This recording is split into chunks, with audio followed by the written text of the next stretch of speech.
जयेश व्यास जी बयान को खुद इंद्रनील राजगुरु जिन्होंने ये बात कही है वो कह रहे हैं कि साहब ये तो धार्मिक एकता के संदर्भ में दिया गया बयान है। बीजेपी को ये तुष्टीकरण वाला बयान क्यों नजर आता है सर, बताइए।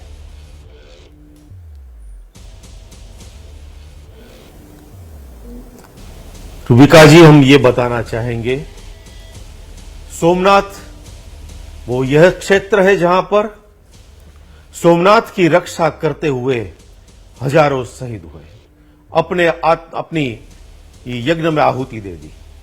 आप जब सोमनाथ जाते हो ना, तभी सबसे पहले बार घोड़े पर सवार एक बड़ी सी एक मूर्ति नजर आती है, स्टैच्यू नजर आती है।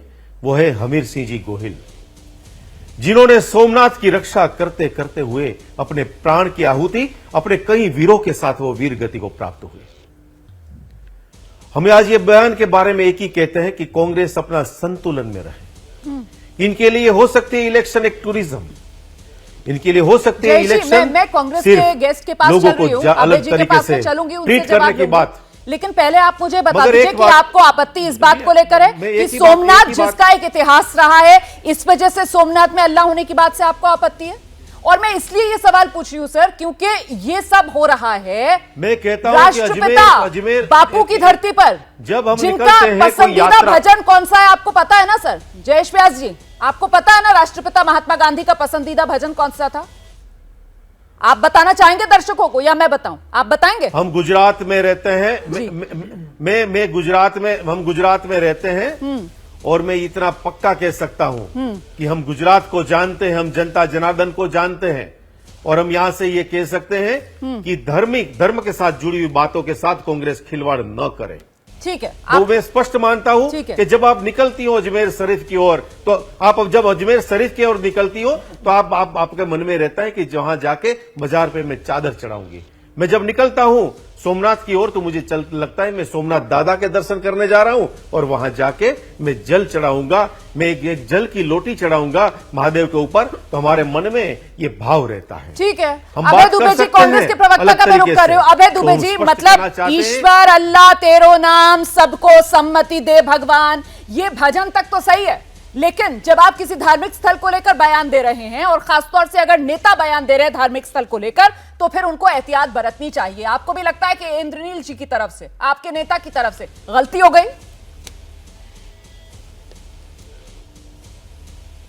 रोमाना जी, आज गुजरात की जनता को क्या दिखाई दे रहा है, उस पर भारतीय जनता पार्टी को अपने पुष्टिकरण की आवश्यकता है। गुजरात की जनता क्या कह रही है? मोदी जी, 80% बच्चे जो 5 से 59 मंथ के हैं, वो 80% बच्चे खून की कमी के शिकार हो गए। नेशनल फैमिली हेल्थ सर्वे 5 की रिपोर्ट में, जो 4 में 62% थे, 66% महिलाएं हो गई। और जो सर्वाधिक हाईएस्ट बर्डन डिस्ट्रिक्ट्स हैं कुपोषण की, उसमें अहमदाबाद, सूरत, गिर सोमनाथ, जिसका अभी जिक्र किया जा रहा है, वडोदरा, बनासकांठा, ये रिपोर्ट जो अभी जारी की गई उसको देखना चाहिए प्रधानमंत्री जी। प्रधानमंत्री जी, गुजरात की जनता क्या कह रही है? गुजरात की जनता कह रही है कि साइकोट्रोपिक सब्सटेंस, नारकोटिक ड्रग्स और प्रोहिबिशन के गौर से पूरा गुजरात सुने। 2,84,000 केस इस बार दर्ज हुए हैं, ये केंद्रीय गृह मंत्रालय की रिपोर्ट ने खुलासा किया है। ये खुलासा रोजिट के सरपंच ने किया था। मोदी जी, आपको चिट्ठी लिखी थी कि चप्पे चप्पे पर जहरीली शराब बिक रही है, उसको रोकिए। फरवरी में चिट्ठी लिखी और जुलाई में 50 लोग। आप मुझे ये बताइए कि आपके नेता सीधे तौर पर मन से ये बातें क्यों नहीं कहते? मन से तो वो कह रहे हैं कि साहब सोमनाथ में अल्लाह, अजमेर में महादेव। मंच से वो ये जो संदेश दे रहे हैं, उसके पीछे क्या मकसद है? 5 साल से कांग्रेस पार्टी ये बात कह रही, सुनी किसी ने? हम तो आग्रह कर रहे थे और इनके पुलिस अधिकारी भी लिख रहे थे कि चप्पे चप्पे पर जहरीली शराब है।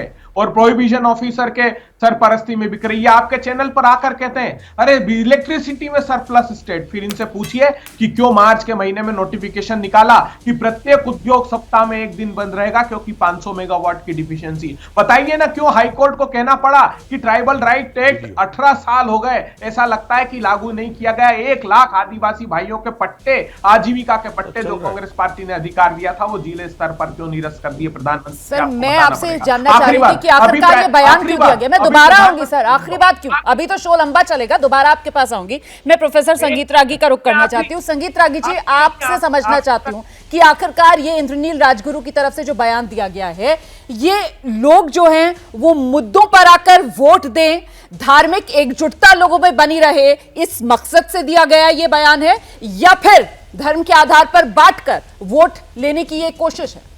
देखिए, यदि मैं कांग्रेस का वहाँ पर प्रचार करता तो मैं जो कांग्रेस के प्रवक्ता भी मुद्दे उठा रहे थे, इन्हीं मुद्दों को लेकर के जाते और देखते कि जनता का मिजाज कैसा है, क्या जनता, वहाँ की गुजरात की जनता इन मुद्दों पर भारतीय जनता पार्टी के साथ अभी भी खड़ी है या कांग्रेस पार्टी की तरफ जाने के लिए तैयार है।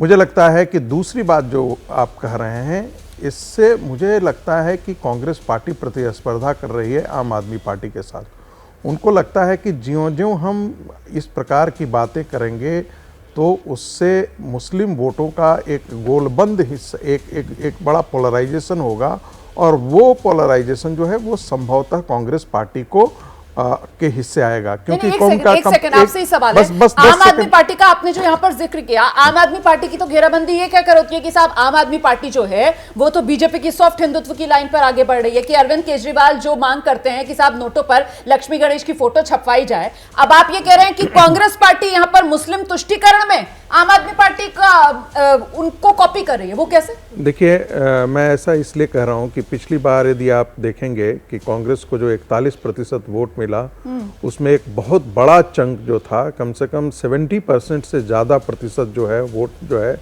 मुसलमानों का कांग्रेस पार्टी को गया था।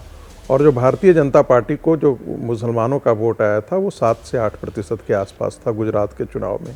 उनको लगता है कि यदि मुस्लिम वोटों का एक आज के दिन में यदि आम आदमी पार्टी आई है, अच्छा, तो आम आदमी पार्टी कहीं न कहीं उठ के वोट बैंक को काट रही है। समझ गए, वो दर्शक समझ गए आपकी बात। क्या मजबूरी है मेरी, बताइए। मैं अभी आपको बताती हूँ कि मैंने ओए होए होए होए, नमकीन के चटकारे लेते हुए टकटकी मार के डिबेट शो को पॉज रिपीट कर कर के देख रहे हैं जोगिंदर जी। इनकी तरह आप भी देखें अपनी फेवरेट डिबेट्स को रिपीट कर और डाउनलोड कीजिए एबीपी लाइव ऐप अपने स्मार्ट टीवी पर।